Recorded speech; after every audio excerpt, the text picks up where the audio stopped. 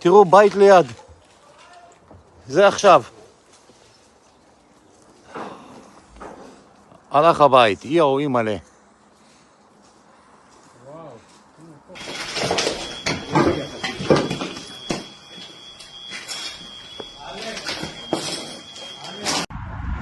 יואו, נפל פה לידי.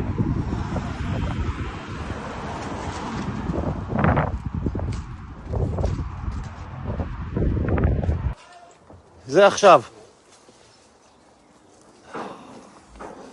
הלך הבית, יאו אימא'לה.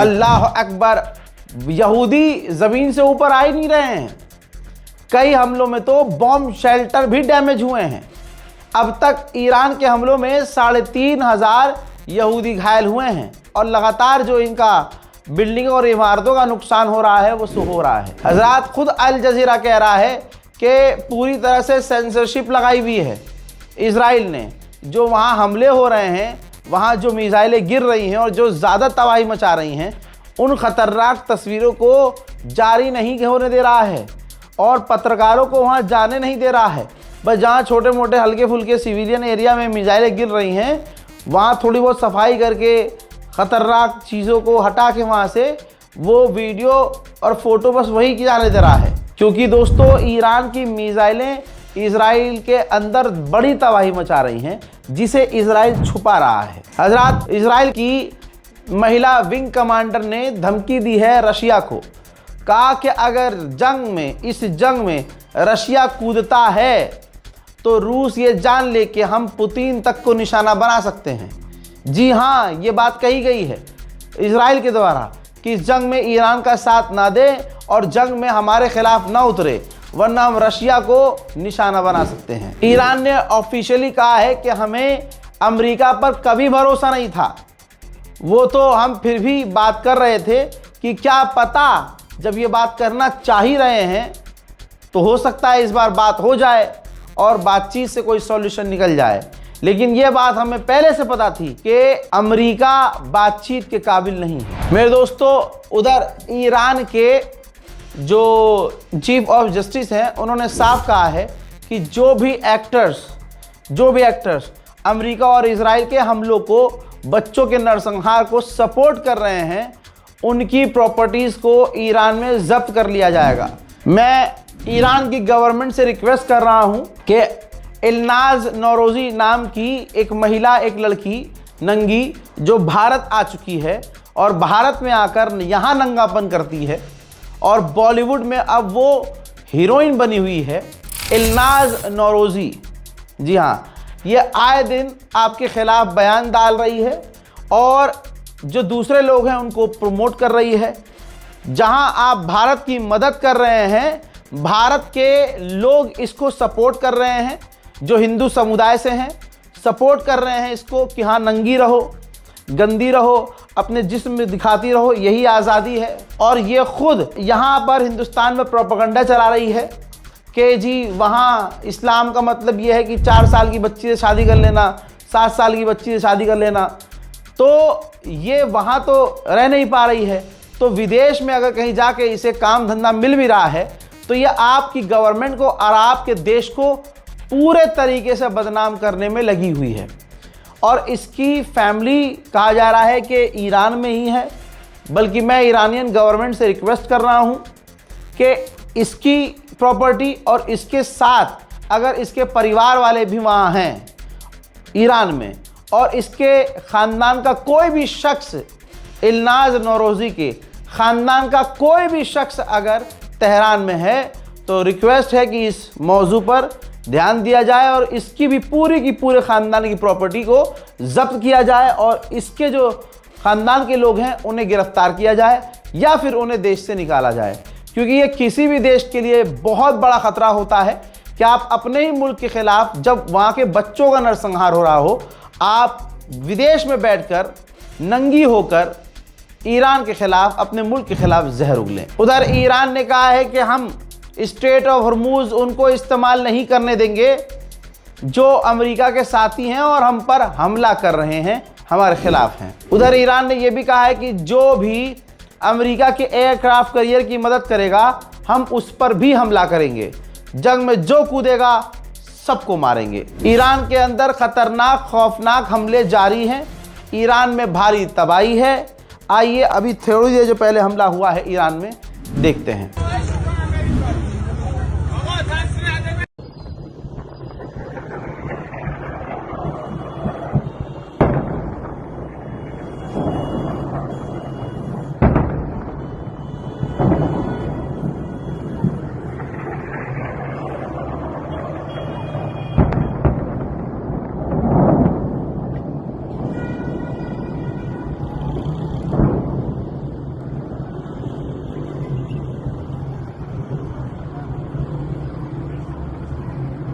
वहीं मेरे दोस्तों ईरान के लिए जो भारत के वहाँ लोग रहते हैं स्टूडेंट्स, उनके लिए हमारे गवर्नमेंट ने नोटिस जारी किया है, एडवाइजरी जारी की है और भारतीय लोगों से कहा है जो ईरान में फंसे हुए हैं कि ज़मीनी रास्ते से बॉर्डर पार करने की कोशिश भी मत करना।